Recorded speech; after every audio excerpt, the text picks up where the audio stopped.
Di awal tahun 2021, Indonesia menerima kedatangan vaksin pertama. Kedatangan vaksin yang diyakini bisa menghentikan pandemi disambut kontra masyarakat.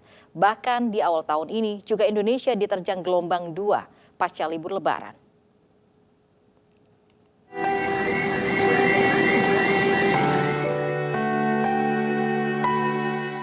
Di tengah badai COVID-19, Indonesia mendapat secercah harapan saat vaksin tiba menggunakan pesawat komersil melalui Bandara Internasional Soekarno-Hatta, Tangerang, Banten. Pada Desember 2020, Indonesia kedatangan sekitar 3 juta dosis vaksin Sinovac dan selanjutnya pada Januari 2021, 16,5 juta dosis vaksin kembali datang. Hingga kini total kedatangan vaksin sepanjang tahun 2021 sudah mencapai tahap ke-100.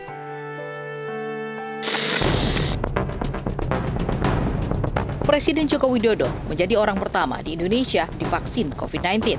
Bukan tanpa alasan, orang nomor 1 di Indonesia ini bersedia menjadi orang pertama memastikan keamanan vaksin.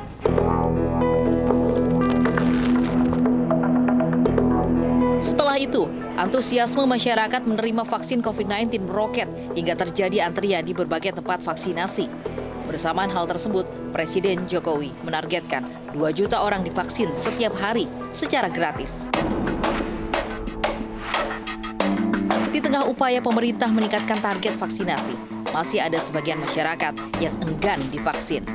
Beragam alasan dilontarkan, mulai dari tak percaya adanya virus corona, keraguan akan kemajuan vaksin, sampai ketakutan adanya efek samping vaksin.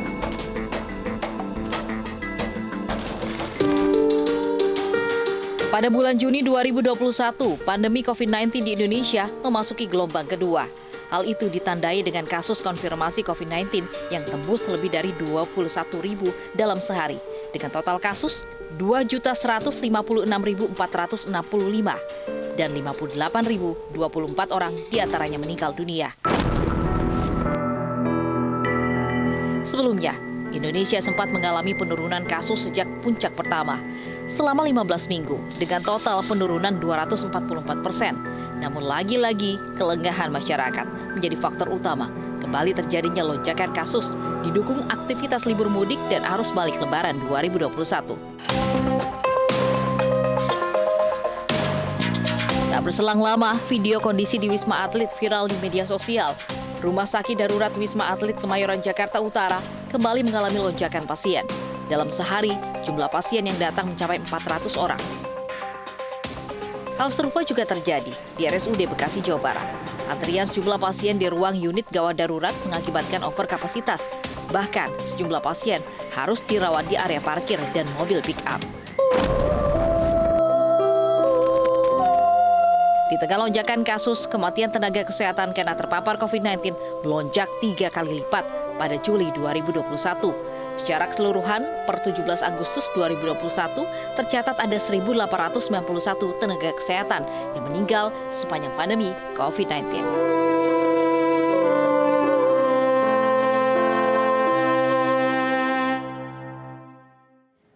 Berbagai upaya terus pemerintah lakukan untuk menekan penyebaran COVID-19, mulai dari mengejarkan program vaksinasi untuk mencapai herd immunity, melakukan tes COVID-19, hingga memastikan ketersediaan obat-obatan.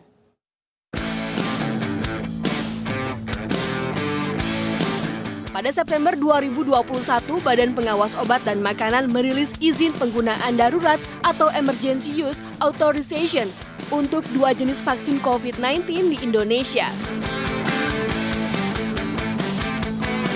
Kini ada beberapa jenis vaksin COVID-19 yang digunakan di tanah air dengan efektivitas yang berbeda-beda.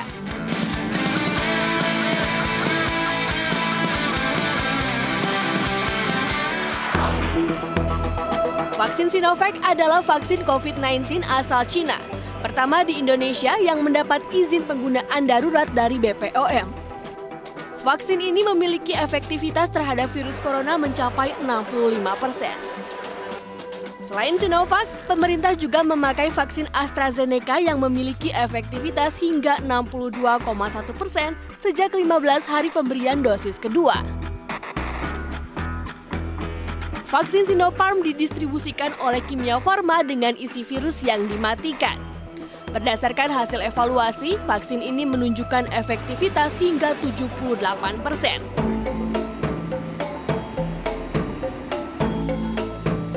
Selanjutnya ada vaksin COVID-19 Moderna. Efektivitas vaksin ini mencapai lebih dari 85%.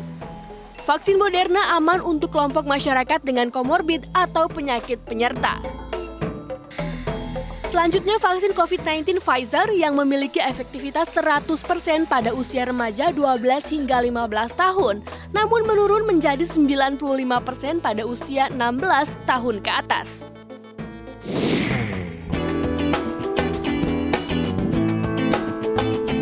Selain 5 jenis vaksin di atas, BPOM juga mengeluarkan izin penggunaan darurat untuk vaksin COVID-19 yang diproduksi oleh PT Bio Farma. Vaksin ini berasal dari bahan baku yang secara bertahap dikirim oleh Sinovac. Tak kalah dengan vaksin impor, pemerintah turut memproduksi vaksin dalam negeri dengan mengembangkan vaksin merah putih yang ditargetkan bisa diedarkan ke masyarakat pada Juli 2022.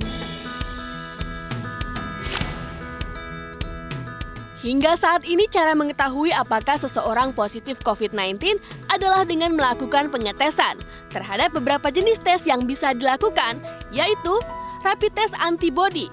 Pemeriksaan menggunakan sampel darah untuk mendeteksi antibodi yang terbentuk saat tubuh mengalami infeksi. Namun seiring berjalannya waktu, rapid test antibody terbukti kurang efektif sehingga tes ini ditinggalkan meski harganya terjangkau. Swab antigen atau rapid test antigen menggunakan sampel lendir hidung. Hasil tes ini didapat dalam hitungan menit dengan akurasi yang cukup tinggi dengan harga terjangkau. Swab PCR, tes COVID-19 paling akurat hingga saat ini. Metode pengujiannya dilakukan dengan cara mengambil sampel lendir pada hidung dan tenggorokan pasien. Sempat menuai polemik karena harganya yang fantastis, kini tes PCR dapat dijumpai dengan biaya di bawah Rp300.000. Genos, meski mendapat izin dari Kemenkes, namun kerap kali memberikan hasil negatif palsu. Penggunaan Genos sebagai alat screening COVID-19 dihentikan. Tes yang memanfaatkan hembusan nafas ini sempat menjadi syarat perjalanan moda transportasi umum dengan biaya terjangkau. Penggunaan obat cacing atau ivermectin untuk pengobatan COVID-19 menuai perdebatan. Bahkan, Organisasi Kesehatan Dunia (WHO) tidak menyarankan obat antiparasit ini digunakan dalam pengobatan COVID-19. Sebab obat ini biasanya digunakan untuk mengobati parasit pada hewan. Di tengah pro kontra penggunaan obat cacing dan melonjaknya kasus COVID-19, harga obat antivirus meroket bahkan dijual di atas harga eceran tertinggi. Hal ini juga dibarengi dengan langkanya obat antivirus di pasaran. Melihat hal tersebut, Presiden Joko Widodo belusukan mengecek ketersediaan obat-obatan COVID-19, seperti di Apotik Villa Duta, Kota Bogor, Jawa Barat. Cari obat antivirus yang oseltamivir. Nggak ada? Nggak ada. Terus saya cari kemana kalau mau cari? Kalau yang ini, yang favipiravir Favipiravir itu kan nggak punya. juga nggak ada? Ada patennya waktu itu. Terus kalau vitamin D3 ada? Vitamin D3 yang 1000 ada, 1000. Yang 5000? Ini juga sudah ada, Pak.